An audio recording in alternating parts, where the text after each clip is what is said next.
think you would like to visit the Persian Gulf and show this wonderful boat that does not pollute the water and environment to the people who also have the sea there and they need to go on it, but without polluting it. The plan at this stage is we're doing the record attempt March, April next year, and then a little while in North America and Europe, and then after that it'll be towards the end of next year we'll take it round to the Persian Gulf, maybe through Bahrain and Dubai and Iran and all those cool places. Wonderful! Yeah. Have a nice trip. Thank and you. I hope to see you. Thank you, wonderful to meet you. These devices here are what we call the horns. One of the challenges you've got on a powerboat that goes through the water is when you're completely underwater, how do you ventilate the engines? And these are effectively a big intake and outtake. What happens is the hot air around the engine comes out the top and then cool air gets sucked in. Sometimes even these are right underwater in big seas, but our intake is on the trailing edge, so it means we don't get water getting slammed down there. So just a very effective way to ventilate the engine bay.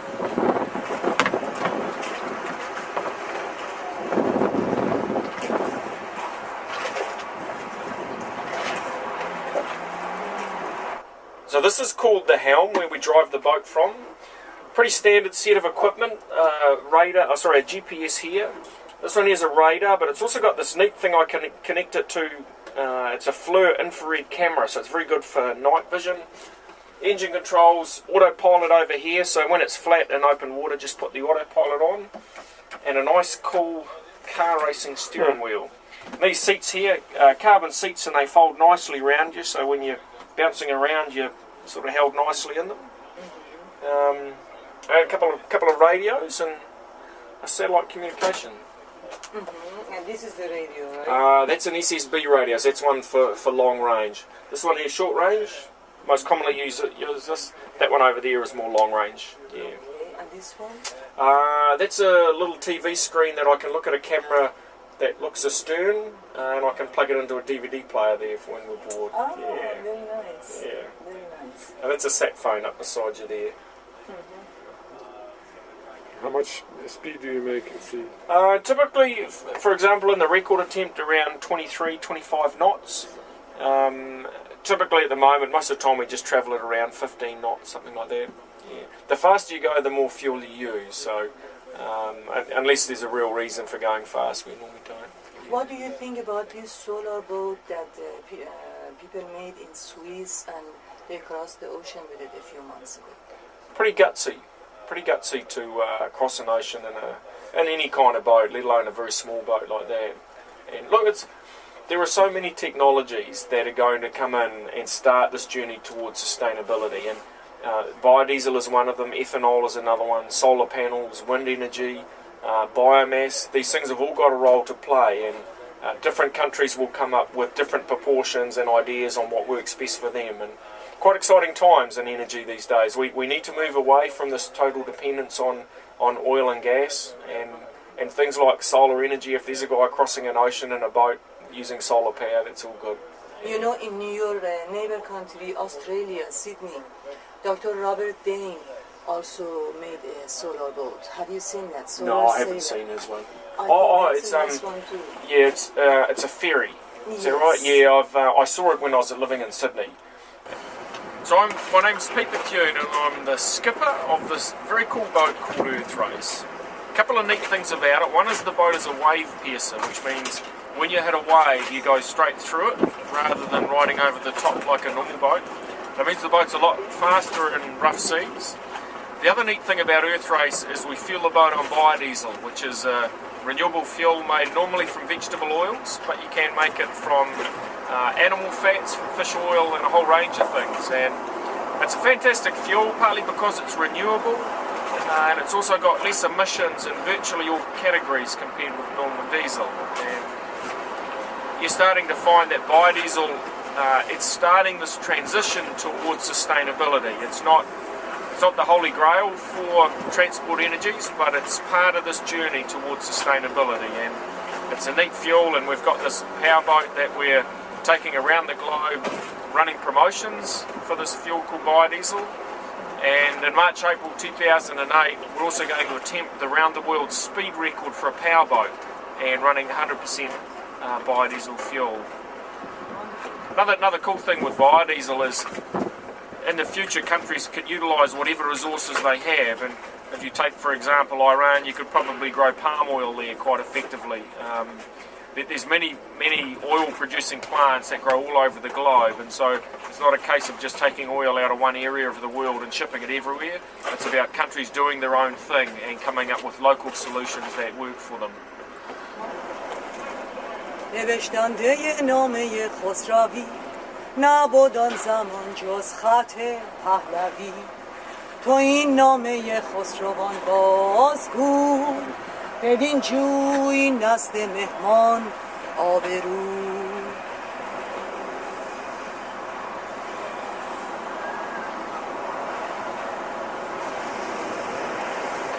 I hope to arrange for like 20,000 Iranian mothers, volunteers, to go home to show what is the clean energy available now from women to give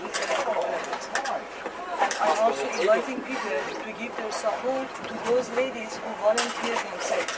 Because now we have about 5-6 million people who already left the country not to become savages and not to get killed, basically.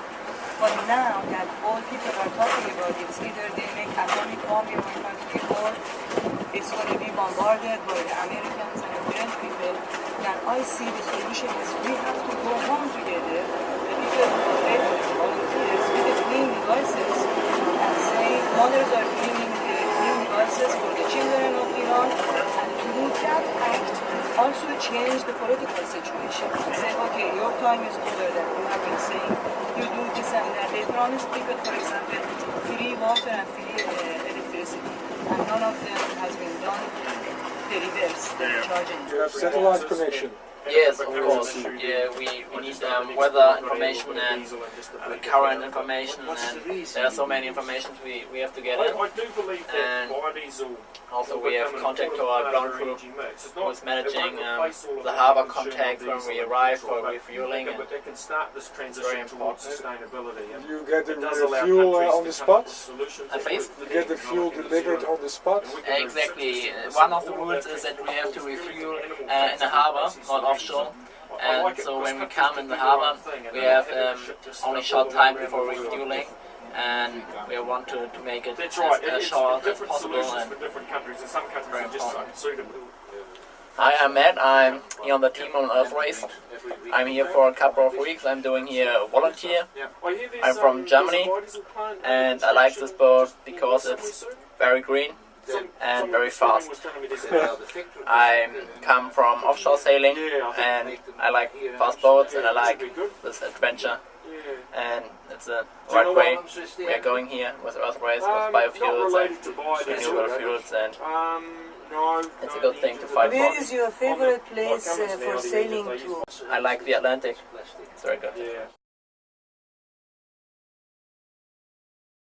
Their engine, I think, is hydrogen. And they use the solar panels. They have 8 solar panels that sometimes they use it as a sail when the wind is blowing. It's like a fan, so it fans out like that. Exactly. Yeah.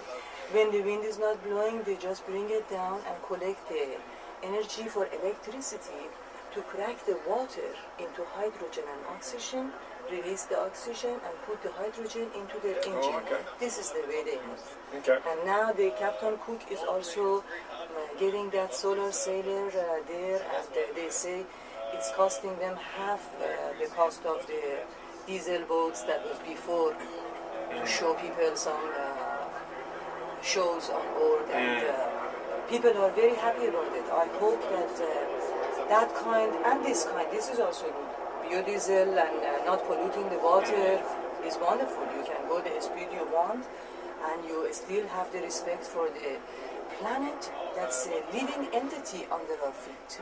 Many people either ignore it or they don't pay enough attention to it, that this planet also is a living entity in the space. So while we are having a time on it to explore a fraction of the creation here, we have to watch out not to really destroy it. While by burning the oil and the coal, we know that lots of goodness has been destroyed so far, but we can always repair the things that went wrong. And that is the goodness. That is why we come here to see the clean-minded people like yourself, as I said earlier, to really make the available clean devices in front of the eyes of people and say, hey, you don't have to think it's science fiction. Like your boat especially is one of the designs that when people see the picture, they think, oh, it's a science fiction thing. But it was a science fiction 50 years ago, and now it is the science of today. Hey, here's something cool. The floor is actually made of hemp.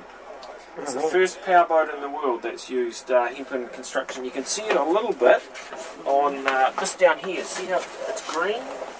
It's been painted over top here, but that's actually hemp. And hemp is cool because it's you can grow it, so it's a renewable resource. Whereas this stuff here is carbon, which requires a lot of oil to go making. So, how long did it take you to make it? Construction was about 15 months, so a little over a year. In terms of hours, I think about 18,000 hours of labour, so many hours of work. Who designed it? There's a guy in New Zealand by the name of Craig Looms who designed it. He's a very clever guy. He specialises in these wave-piercing boats. Do you have to plan to make more of it now that the first one has been made and it works and it's good? There are other designs like this that are being done at the moment. I think there's 4 or 5 boats. They use similar proportions under the waterline, but are different on top. This one will probably remain the most extreme wave-piercing boat. I think the reason is it's very poor utilisation of space inside. Like inside here, 24 metres long. It's a very long boat, and like it's only this wide. Like it's so tiny inside. Whereas on future versions of this kind of boat, they will have the accommodation area going over the outrigger. So they're not able to go through waves quite as well as this one, but they do get the benefits of a wave-piercing boat, even though not as extreme as this one. Yeah.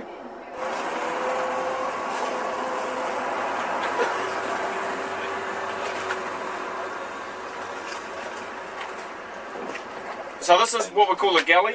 Pretty simple really. We've just got a skillet here, a toaster, a kettle, and a microwave. So it's enough to do sort of the basic cooking. Not too flash, but we're not really the flashiest cooks anyway. So. And what are you having for dinner? For dinner tonight we're having fish, actually fish and salad. Okay, you catch any fish when you're at sea? Or? Yeah, we caught halfway across the Pacific, we caught a 50-pound wahoo. We've caught some tuna, caught a lot of crayfish, and especially around New Zealand we're diving and caught crayfish, or like similar to lobster. Scallops, oysters, mussels. We eat very well on seafood on Earthrace. Yeah. Okay. گشاد زبان و جوانیت هست، سخن گفتن پهلوانیت هست. تو این نامه خسروان بازگو، بدین جوی نزد مهمان آبرو. بدین سان که اکنون همی بشنوی، به تازی همی بود تا گاه نصر. بدانگه که شد در جهان شاه نصر، بفرمود تا پارسی و دری نوشتند و کوتاه شد داوری داوری داوری داوری.